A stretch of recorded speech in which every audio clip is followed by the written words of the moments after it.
আসসালামু আলা রাসূলিল্লাহ বাদ। সুপ্রিয় দর্শক শ্রোতা ভাই বোন, আজ আখেরি চাহার সোমবার। আখেরি চাহার সোমবার এটি ফার্সি শব্দ, যার অর্থ হলো শেষ বুধবার। আখেরি মানে শেষ, আর চাহার সোমবার মানে বুধবার। আখেরি চাহার সোমবার বা শেষ বুধবার বলতে বোঝানো হয় হিজরি বর্ষের সফর মাসের শেষ বুধবারকে। এই দিনটির বিশেষ কোনো তাৎপর্য আছে কিনা এবং এই দিন উপলক্ষে বিশেষ কোনো করণীয় বর্জনীয় আছে কিনা, আজ আমরা সেই বিষয়টি জানার চেষ্টা করব ইনশাআল্লাহ তাআলা। প্রিয় দর্শক, আখেরি চাহার সোমবারকে আমাদের দেশের অনেকেই ইসলামী শরিয়া দৃষ্টিকোণ থেকে বিশেষ গুরুত্বপূর্ণ তাৎপর্যপূর্ণ দিন মনে করে থাকেন এবং এদিন উপলক্ষে অনেকগুলো করণীয় বর্জনীয় কথা বলা হয়ে থাকে। এদিন উপলক্ষে সরকারি ঐচ্ছিক ছুটি থাকে এবং বিভিন্ন গণমাধ্যম এদিন উপলক্ষে বিশেষ রিপোর্ট প্রকাশ করে থাকে।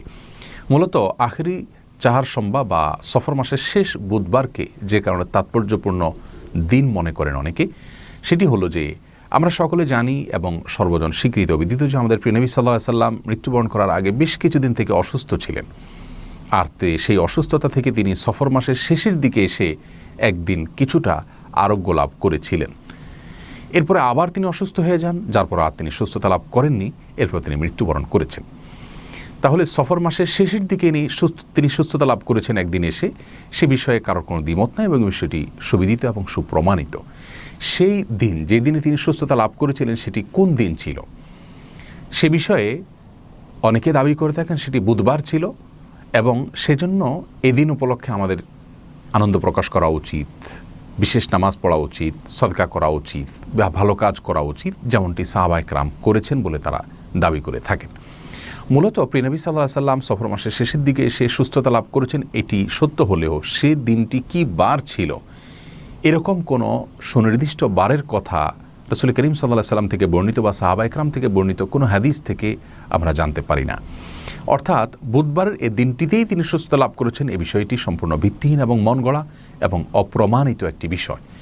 বরং হাফেজ ইবনে হাজার আসকালানি রাহিমাহুল্লাহ এবং হাফেজ ইবনে কাসির রাহিমাহুল্লাহ ইসলামের ইতিহাসে দুজন পণ্ডিত পুরুষ, একজন হাদিস শাস্ত্রের মহাপণ্ডিত আর একজন তাফসীর শাস্ত্রের মহাপণ্ডিত, তারা উভয় যথাক্রমে ফাথুল বারি এবং আল বিদায়া ওয়ান নিহায়া নামক গ্রন্থে উল্লেখ করেছেন যে নবী সাল্লাল্লাহু আলাইহি সাল্লামের সফরের শেষের দিকে এসে সুস্থতা লাভ করার সেই দিনটি ছিল বৃহস্পতিবার।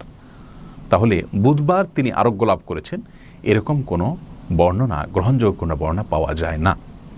এটা হলো প্রথম কথা। দ্বিতীয় কথা হলো যে নবী সাল্লাল্লাহু আলাইহি সাল্লামের আরোগ্য লাভের দিনটিকে সাহাবায়ে কেরাম বিশেষভাবে উদযাপন করেছেন, এই বিষয়টি সম্পূর্ণ অসত্য। এ বিষয়ে রাসূল আকরাম সাল্লাল্লাহু আলাইহি সাল্লাম থেকে বা হাদিস গ্রন্থগুলোতে কোনো প্রকার বিশুদ্ধ বর্ণনা পাওয়া যায় না। এর পাশাপাশি এই দিনটিকে কেন্দ্র করে একজন মুসলিম হিসাবে আমাদের বিশেষ কোনো আনন্দ উদযাপন করতে হবে, আমাদের বিশেষ কোনো আমল করতে হবে, এগুলো কোনো গ্রহণযোগ্য ভিত্তি দ্বারা প্রমাণিত নয়। এ সম্পর্কে তাযকিরাতুল আওরাদ নামক একটি কিতাব এবং আমাদের দেশের মকসুদুল মুমিনিন, ভারতচন্দ্রের খুতবা বা এই জাতীয় যে সমস্ত বইগুলো অথেন্টিক নয়, সে সমস্ত বই পুস্তকে কোনো প্রকার গ্রহণযোগ্য তথ্য ছাড়াই এ ধরনের অনেক আমলের কথা বলা হয়েছে। তার মধ্যে থেকে একটি আমল হলো যে আখেরি চাহার সোমবার বা সফর মাসের শেষ বুধবার সকালে সূর্য উদয়ের কিছুক্ষণ পর 2 রাকাত নামাজ পড়ার নির্দেশ করা হয়েছে এবং সেই নামাজের প্রথম রাকাতে সূরা ইখলাস 11 বার, দ্বিতীয় রাকাতে সূরা ইখলাস 11 বার এবং নামাজ শেষে 70 বার বিশেষ দুরূদ এবং দোয়া পাঠ করার কথা বলা হয়েছে।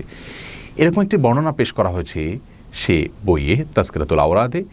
এই বর্ণনা সম্পর্কে পাক ভারত মহাদেশের অনেক বড় একজন পণ্ডিত আলেম শেখ আব্দুল হাই আল লাখনবী রাহিমাহুল্লাহ, তিনি তার প্রখ্যাত গ্রন্থ আল আসারুল মারফুআ ফিল আখবারিল মাওদুআ নামক কিতাবে সেটিকে জাল এবং ভিত্তিহীন প্রমাণ করেছেন।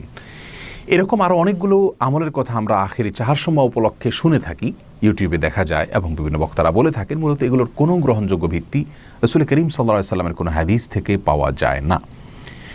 তৃতীয় কথা হলো যে প্রিয় নবী সাল্লাল্লাহু আলাইহি সাল্লামের জীবনে বেশ অনেকবার বিপদ মুক্তির ঘটনা ঘটেছে। কাফেরদের কবল থেকে আল্লাহ রাব্বুল আলামিন তাকে মুক্তি দান করেছেন। তিনি হিজরতের সময় গুহায় আশ্রয় নিয়েছেন, সেখান থেকে আল্লাহ রাব্বুল আলামিন তাকে মুক্তি দান করেছেন। বিভিন্ন যুদ্ধে বিপদের সম্মুখীন হয়েছেন, সেখান থেকে আল্লাহ রাব্বুল আলামিন তাকে নাজাত দান করেছেন। মক্কার কাফেরদের থেকে তাকে নিষ্কৃতি দিয়েছেন। অর্থাৎ তার জীবনে বিপদ মুক্তির অনেকগুলো ঘটনা ঘটেছে।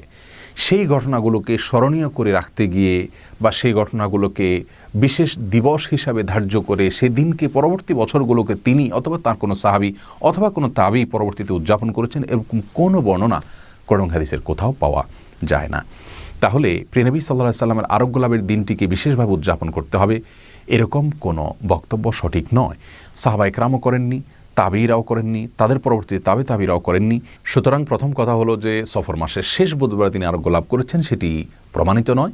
দ্বিতীয় কথা হলো যে সেদিনটি যদি প্রমাণিত হয় ও ধরেও নেওয়া হয়, সেদিন উপলক্ষে বিশেষ কোনো কর্মসূচি, বিশেষ কোনো আমলের কথা কোন হাদিসে আমাদেরকে বলা হয়নি। আর ইসলাম মানেই হলো কোরআন এবং হাদিসকে অনুসরণ করা, রাসূল করিম সাল্লাল্লাহু আলাইহি ওয়াসাল্লামকে অনুসরণ করা, সাহাবা ইকরাম এবং তাবেঈদেরকে অনুসরণ করা, মন গড়া কোনো কিছু করা, এটা ইসলাম নয়, বরং এটি বিদআত, যা পরিত্যাজ্য। আল্লাহ রাব্বুল আলামিন আমাদের সকলকে এসব ধরনের বিদআত থেকে বেঁচে থাকার তৌফিক দান করুন। আসসালামু আলাইকুম ওয়া রাহমাতুল্লাহ।